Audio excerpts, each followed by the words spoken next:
तो आज का हमारा टॉपिक है युग निर्माण हेतु सप्तसूत्री योजना। कि हर एक मनुष्य के जीवन में कोई ना कोई ऐसा अवसर आता है जिसे सौभाग्य कहा जा सकता है और लोग उन्हें याद करते हैं और एक तरह से उनकी वो प्रीशियस मेमोरी में सुनहरी यादों के रूप में उनके पास रहता है। और जब भी कुछ बात होती है तो हम उन बातों की विशेष रूप से जिक्र करते हैं कि हम किस विशेष समय में पैदा हुए हैं, जो हम इतने बड़े युग परिवर्तन की योजना में शामिल होने का सौभाग्य हमको जो मिला है, तो ये भी आगे आने वाले क्षणों में एक तरह से हमारे ऐसी यादों के रूप में होगा जिसका हम बखान करते हुए नहीं थकेंगे।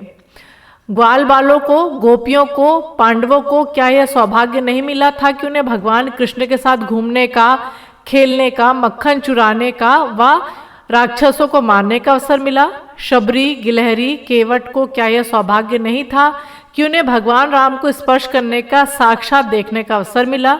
यह सौभाग्य एक ऐसा सौभाग्य जो कई सहस्त्र युगों में एक बार घटा करता है, रोज रोज नहीं घटा करता। तो यहाँ बता रहे हैं कि अगर हम देखें कि ग्वाल बाल, गोपी, पांडव या हम शबरी, गिलहरी, केवट, इनकी अपने आप में कोई ज़्यादा महत्व नहीं था, लेकिन जब ग्वाल वाले, गोपी, पांडव ये भगवान कृष्ण के साथ जुड़ गए तो वो क्या से क्या हो गए। शबरी, गिलहरी, केवट जब भगवान राम के उसका स्पर्श उनको लगा तो भी वो क्या से क्या हो गए और आज लोग हम उन्हें याद करते हैं, उनका एग्जाम्पल देते हैं। तो यहाँ बता रहे हैं कि ये भी जो सौभाग्य आया है, किसका सौभाग्य आया है? आचार्य श्री राम शर्मा, हमारे भगवान, हमारे गुरुदेव श्री राम शर्मा आचार्य जी से जुड़ने का। ये भी हम बहुत सुनहरे अक्षरों में हमारा साथ लिखा जाएगा यदि हम सही रूप से, जिस तरह से कोई भी पीछे नहीं हटा जब भगवान राम और कृष्ण आए, यदि हम लग जाएं तो निश्चित रूप से ये हमारे विरले सौभाग्य में गिना जाएगा।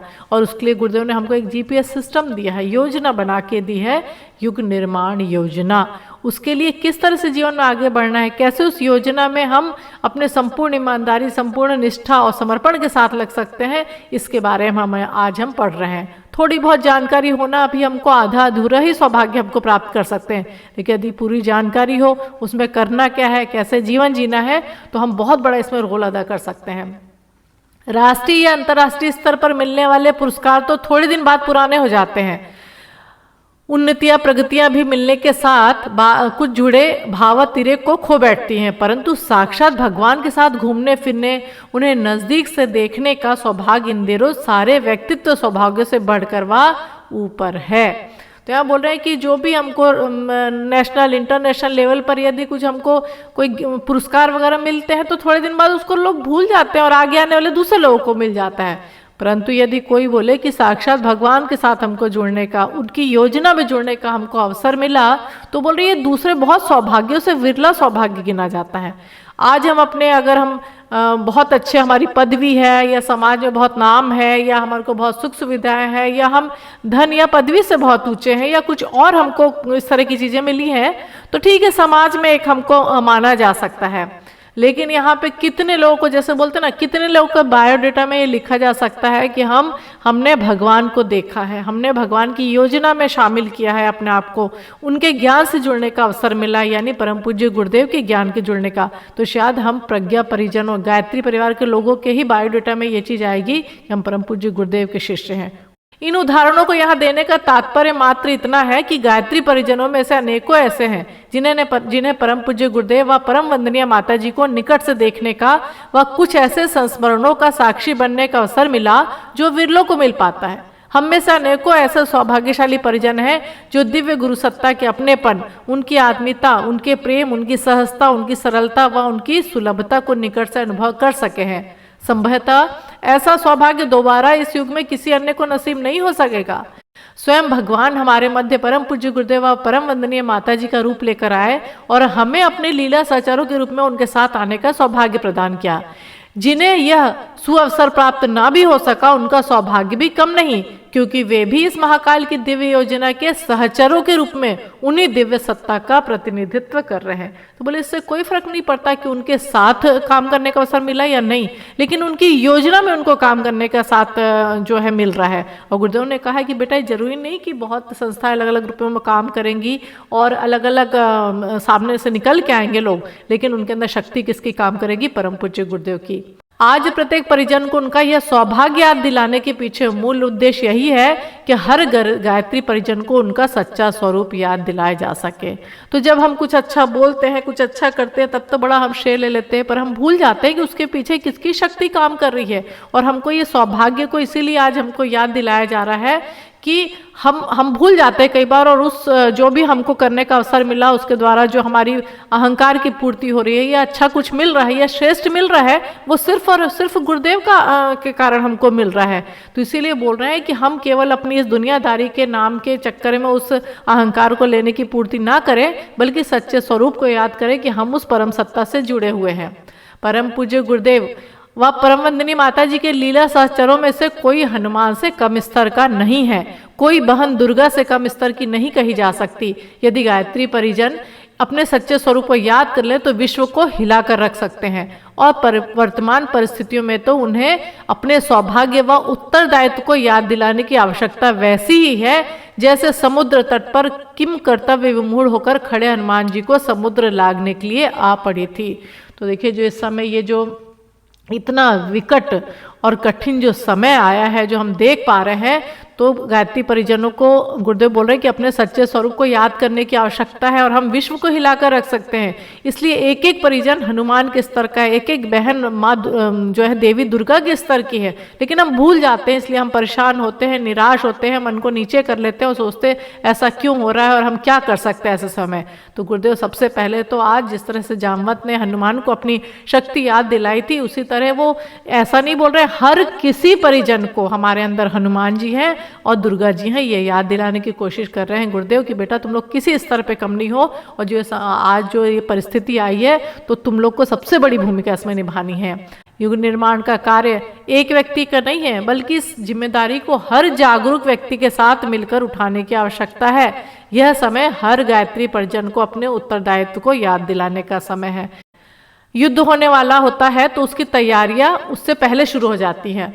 तो ये एक तरह से आपत्ति काल का समय है, इमरजेंसी का समय है, जिस समय रोज की छोटी मोटी चीज़ें या अपनी जो छोटी मोटी चीज़ों में अपनी एनर्जी को लगाते हैं, वो अपनी एनर्जी को वहाँ लगाने का समय नहीं है। गुरुदेव बोल रहे हैं युद्ध होता है तो उसी समय हथियार लेकर नहीं निकलते हैं, पहले से बोले बहुत सारी आपको व्यवस्था जुटानी पड़ती है, इवन जो बहुत जरूरी छुट्टियां होती हैं वो भी आदमी कैंसिल करवाता है। तो इस समय हमने जो चीज़ें अपनी शक्ति और सामर्थ्य को छोटी मोटी चीज़ों में लगा के रखा है, तो सब छुट्टियों को रद्द करें और केवल मानवता के कल्याण के लिए इस समय जुट जाएं। इस समय भी कई लोग अपने स्वार्थपरता में से बाज नहीं आ रहे हैं, अभी भी वो गलत चीजें करने में लगे हुए हैं और अपना स्वार्थ उनको दिख रहा है, कैसे पैसे कमा लें, किस तरह से लोगों की भावनाओं से खेला जा सके, चाहे हम बहुत क्षेत्रों में देखे जा सकते हैं। तो गुरुदेव बोल रहे हैं कि युद्ध का जो क्षेत्र होता है उसमें व्यक्तित्व की मनुष्य की मनोभूमि व व्यक्तित्व का स्तर देखा जाता है। वो बोल रहे हैं उसी स्तर का फिर व्यक्तित्व भी बनाना पड़ता है। यदि व्यक्तित्व धारदार होंगे, दमदार होंगे, तो उनके अंदर से उभरा साहस, विवेक, पवित्रता व प्रखरता स्वयं ही इस अंधकार भरे समय को प्रज्ञा से सिक्त आलोक में बदल सकेगा और उसका आधार बन सकेगा। यह कार्य कोई और नहीं कर सकेगा और न कर सके, परंतु अपने जीवन में सौभाग्य लेकर जन्मे गायत्री परिजनों के द्वारा सहजता से संभव है। गुरुदेव तो सीधे बोल रहे हैं कि ये जो इस समय चल रहा है, तो बोल रहे हैं कि और कोई नहीं कर सकेगा। आपका जो व्यक्तित्व है, गायत्री परिजनों का जिस तरह से तैयारी की गई है, उसकी परीक्षा का समय है, और निश्चित रूप से गायत्री परिजनों के द्वारा ये समय की जो आवश्यकता है और समय की जो इस समय जरूरत है, वो गायत्री परिजनों के द्वारा पूरा की जा सकती है। तो देखिए, बहुत बड़ी जिम्मेदारी है। गायत्री परिजन मतलब जागरूक, कर्तव्य से भरे हुए, समय की आवश्यकता को समझने वाले और आपत्ति काल में अपना सर्वस्व न्यौछावर कर देने वाले परिजन। तो जैसा गुरुदेव ने कहा कि युद्ध होता है तो उस समय नहीं आदमी हथियार लेकर निकलता और सब चीजें ढूंढता है, ये तो बहुत पहले तैयारी की जाती है।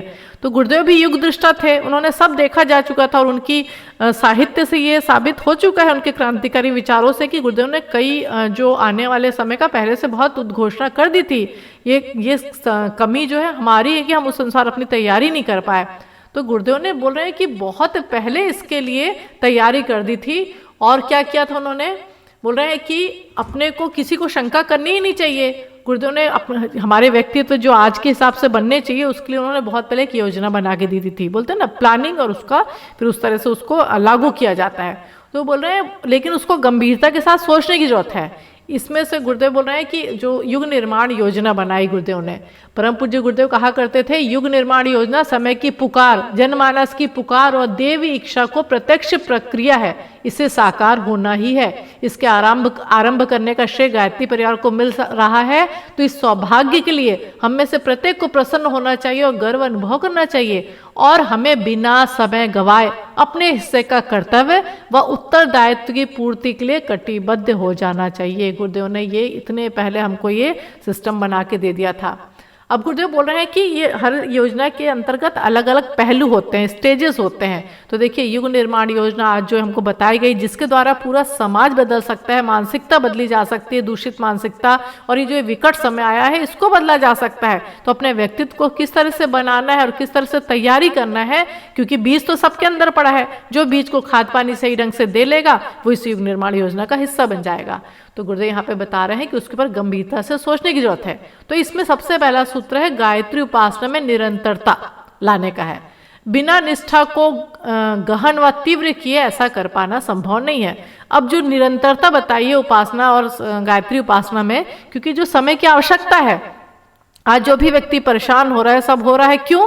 क्योंकि उसका मन नीचे है, वो निगेटिविटी की ओर ज्यादा है। और गायत्री मंत्र अपनी बुद्धि को सद्बुद्धि में बदलती है और एक आशावान हमको दृष्टिकोण देती है। ये जो आज स्थिति हुई है, ये एक दिन की स्थिति नहीं है, ये तो बहुत दिन से, जैसे गुरुदेव बोलते ना, पहले मन बीमार पड़ता है फिर शरीर पे दिखता है, उसी तरह जो ये आज इतने बड़े हमारे विश्व रूपी शरीर पे जो ये संकट दिख रहा है, ये एक दिन की चीज नहीं है, बहुत दिनों से इसका बिगाड़ चालू हो गया था। तो गुरुदेव बोल रहे हैं, बिगाड़ इतना बड़ा हुआ है तो उसका जो प्रकाश लाने के लिए भी बहुत सारे लोगों की सामूहिक मन की शक्ति की जरूरत है। नित्य गायत्री मंत्र की कम से कम 3 माला, महामृत्युंजय मंत्र की 1 माला, परम पूज्य द्वारा गुरुदेव द्वारा कराया गया सविता देवता का ध्यान, ये कुछ ऐसी साधना है जिन्हें सांस लेने, छोड़ने, भोजन करने, पानी पीने जैसे जीवन धारा आवश्यकता के रूप में हम में से प्रत्येक को अपने दैनिक क्रम में सम्मिलित करना चाहिए। बोले जैसे सांस लेते, छोड़ते, खाना खाते, बोले ऐसी ही रोज की आवश्यकता समझी ना जानी चाहिए। आंधी आए या तूफान आए, जीवन रहे या ना रहे, परंतु साधना का क्रम किसी अवस्था में छूटना नहीं चाहिए। इस दृढ़ता के साथ की गई नित्य उपासना ही परिष्कृत व्यक्तित्व को जन्म दे सकती है। आज जो समय आया है ये चला भी जाएगा, क्योंकि कभी भी दुख का समय एक साथ नहीं रहता, सुख का समय आता है, फिर कुछ आ जाएगा। तो गुरुदेव बोल रहे हैं, आपको तो हमेशा तैयार रहना है, जैसे एक सैनिक तैयार रहता है। स्वयं की साधना में नियमितता लाने के साथ साथ साधनात्मक मनोभूमि बनाने के ऐसे प्रयास को करने के लिए परिवार के प्रत्येक सदस्य को प्रेरित करने की भी तीव्रतम आवश्यकता है। व्यक्ति निर्माण ही परिवार निर्माण का आधार है और परिवार निर्माण ही समाज निर्माण की धुरी है। तो पहला बताया गया गायत्री उपासना में निरंतरता। दूसरा, योजना का सूत्र व्यक्तित्व के विकास के लिए निरंतर किए जाना वाला है। बिना निष्पक्ष आत्म समीक्षा के बिना ऐसा संभव नहीं है। परम पूज्य गुरुदेव ने इस हेतु 2 सूत्र दिए हैं, चिंतन व मनन। हमारे जीवन की अब तक की दिशा प्रगति की समीक्षा का मूल्यांकन करना चिंतन व आने वाले समय के लिए योजना बनाना मनन के अंतर्गत आते हैं। तो बोले हमारा रोज का जो जीवन है उसकी हमारी दिशा कैसी जा रही है, तो उसको बोलते हैं चिंतन।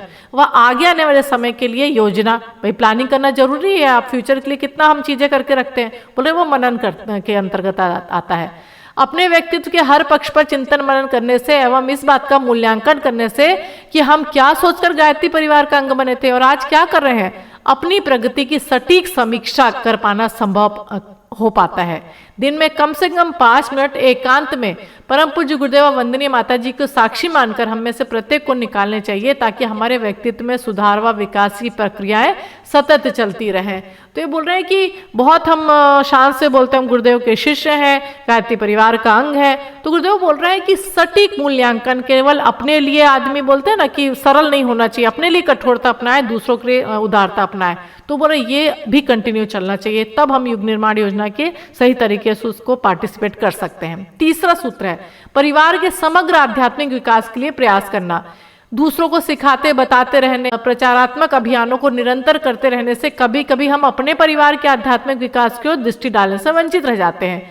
यदि हमने सद्विचारों के विस्तार का प्रयास समाज में पूर्ण मनोयोग से किया, परंतु अपने परिवार तक उस चिंगारी को पहुंचाने में छूट गए पीछे, तो उससे लक्ष्य की पूर्ति संभव नहीं हो सकेगी। हमारा स्वयं का परिवार ही क्रांति से अछूता रह जाएगा। बहुत अच्छे से बताया गया। हम दूसरों को सिखाते करते पर अपना परिवार अछूता रह जाए तो कैसे होगा। और कई बार ऐसा होता भी है कि घर परिवारों को सहयोग नहीं मिलता, या हमको लगता है ऐसा नहीं हो रहा है। लेकिन यदि हम जब से गुरुदेव से जुड़े हैं और यदि ईमानदारी से समीक्षा करें, तो हम पाएंगे कि थोड़ा बहुत तो परिवर्तन सब में आया है। और उसकी जिम्मेदारी हमारे ऊपर ज़्यादा है कि हमने कितना अपने आप को, व्यक्तित्व को ऊंचा किया है, कितनी साधना की, कितनी निष्ठा है। और जब वह निष्ठावान व्यक्ति अपने अनुभव के आधार पर अपनी बात को बोलता है तो निश्चित रूप से उसका प्रभाव घर परिवार में पड़ता है। तो कहीं ना कहीं हम सोचें कि कमी हमारे अंदर है तो हम और ज़्यादा अपनी साधना को बढ़ाएं, और ज़्यादा प्रार्थना को बढ़ाएं, और ज़्यादा अपनी निष्ठा को पूरा करें। परम पूज्य गुरुदेव की इस योजना का चौथा चरण है घर घर में स्वाध्याय की परंपरा। छोटे बच्चों को कम से कम पूज्य गुरुदेव व वंदनीय माता जी के जीवन चरित्र से अवगत करा देना भी स्वाध्याय के क्रम में गिना जाएगा। जो थोड़ा बड़े हैं, परिपक्व हैं, उन्हें परम पूज्य गुरुदेव की आत्मकथा, हमारी वसीयत और विरासत पढ़ने को दी जा सकती है। जिन्हें कथा कहानियां, साहित्य अच्छा लगता है, उन्हें प्रज्ञा पुराण, बाल निर्माण की कहानियां दी जाए। घर की बहनों को वेब स्वाध्याय करने के लिए प्रेरित किया जाए। समर्पित व निष्ठावान परिजनों को पूज्य गुरुदेव द्वारा रचित साहित्य की कम से कम कुछ पुस्तकें तो अच्छे से पढ़ी जानी चाहिए। इस योजना का 5वां चरण है हरितिमा संवर्धन व स्वावलंबन। बोल रहे हैं जो ग्रीनरी है, जो पर्यावरण को बहुत ज्यादा ध्यान देने की आवश्यकता है। घर के सदस्यों के जन्मदिन पर एक एक पौधे का आरोपण व जीवन भर उसका वृक्ष गंगा अभियान के तहत संरक्षण व औसत परिवार के द्वारा हजारों वृक्षों को संरक्षित करा देना। सर्वविदित है कि एक वृक्ष 10 पुत्रों के समान है, तो हजारों वृक्षों का आरोपण लाखों वंशजों के रूप में एक ऐसी विरासत छोड़ जाएगा जिसका अभिनव व अनुपम ही कहते बन सकेगा। 6वां सूत्र है अवांछनीयता उन्मूलन के लिए स्वयं में अपेक्षित साहस को बहाने का है। जो इतना गड़बड़ियां, अनीति, अत्याचार फैले हैं तो साहस की बात गुरुदेव करते हैं। तो बोले अपने अंदर संकल्प पैदा करें, साहस उदय करें। यदि अवांछनीयता से भरी इन परिस्थितियों को सदा के लिए समाप्त करना है तो अपने मन में उसके लिए योग्य साहसी मनोभूमि को उत्पन्न करना वह अनिवार्य आवश्यकता के रूप में लिया जा सकता है। केवल बोलने से अरे परिस्थितियां इतनी खराब है, सब जगह इतना खराब है, बहुत दुख लगता है, क्या करें, इससे बोलने से काम नहीं होगा। आगे बढ़ना पड़ेगा, साहस को लगाना पड़ेगा। और बहुत लोग इस दिशा में काम कर रहे हैं, तो साहस की आवश्यकता तो सब जगह होती है। और गायत्री साधना के द्वारा परम पूज्य गुरुदेव का हम साहसी माता पिता के बच्चे हैं, तो निश्चित रूप से साहस तो आना चाहिए। अंतिम सूत्र है परम पूज्य गुरुदेव के विचारों को जन जन तक पहुंचाना एवं जन सामान्य को उनके विराट रूप से परिचित कराना है। हर माह इस बात का मूल्यांकन किया जाए कि हम कितने नए लोगों तक पूज्य गुरुदेव के विचारों व योजनाओं को पहुंचाने में सफल हो सके, व कितनों को हम शांति युग तीर्थ जाने के लिए प्रेरित कर सके, कितने कानों तक ये बात सुनाई जा सके और जितनी आंखों तक गुरुदेव के विचार पहुंचाए सके, उतने ही सदस्य इस महाअभियान में देवत्व के सहयोगी सहकार की भूमिका निभाते नजर आएंगे। और यही हमारा मुख्य लक्ष्य है। तो देखिए क्लियर बात है, इस समय जो सबसे ज्यादा लोग बीमार होने से भी ज्यादा खराब हालत है मन के नीचे होने की है। उनके अंदर जो नकारात्मक विचार, निराशात्मक विचार है, उनको ऊंचा करने की जरूरत है। किसी के भी अपने मन को नीचे ना झुकने दे। बस यही है कि अच्छा समय आने वाला है, ये समय निकल जाएगा। अच्छा समय नहीं रहता तो बुरा समय भी नहीं रहता, हमारे ऊपर जिम्मेदारी है। तो बोले जितने लोगों को हो सके विचारों तक पहुंचाए। आज के समय में सबसे बड़ी कोई दवाई है जो इस दुख के समय में या जो भी तकलीफें आती हैं, आचार्य श्री राम शर्मा के क्रांतिकारी विचारों को ही हम जन जन तक पहुंचाएं, ये सबसे मुख्य दवाई है। परम पूज्य गुरुदेव एवं परम वंदनीय माता जी से सशरीर मिलना या उनकी योजना का अंग बनना इस युग के महान सौभाग्यों में से एक है। परंतु ये महान सौभाग्य में तब ही बदल सकेगा जब हम हमारे उत्तरदायित्व का कुशलता से निर्वाह कर सकेंगे। निकृष्ट चिंतन के आघातों से कराहती मानवता देवत्व की श्रद्धा सिक्त धार की प्रतीक्षा करती दिखाई पड़ती है, और उसे ऐसा पवित्र सहयोग दे पाने की शक्ति मात्र परिष्कृत व्यक्तित्व में है। बोले सब तरस रहे हैं उस ज्ञान को लेने में, उस पॉजिटिविटी को लेने में, उस दवाई को लेने में। तो गुरुदेव बोला लेकिन जो परिष्कृत व्यक्तित्व होंगे वही उस दवाई को पहुंचा सकेंगे।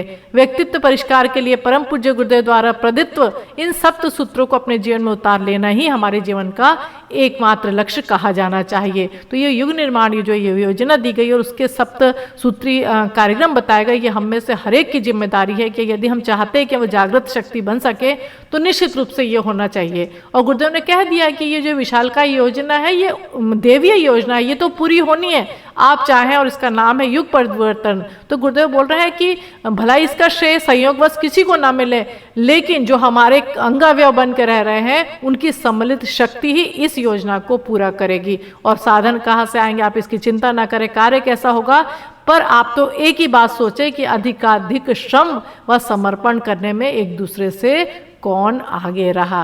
अब नवयुग की गंगोत्री से बही ज्ञान की धारा है, हम युग का निर्माण करेंगे, यह संकल्प हमारा है, यह संकल्प हमारा है।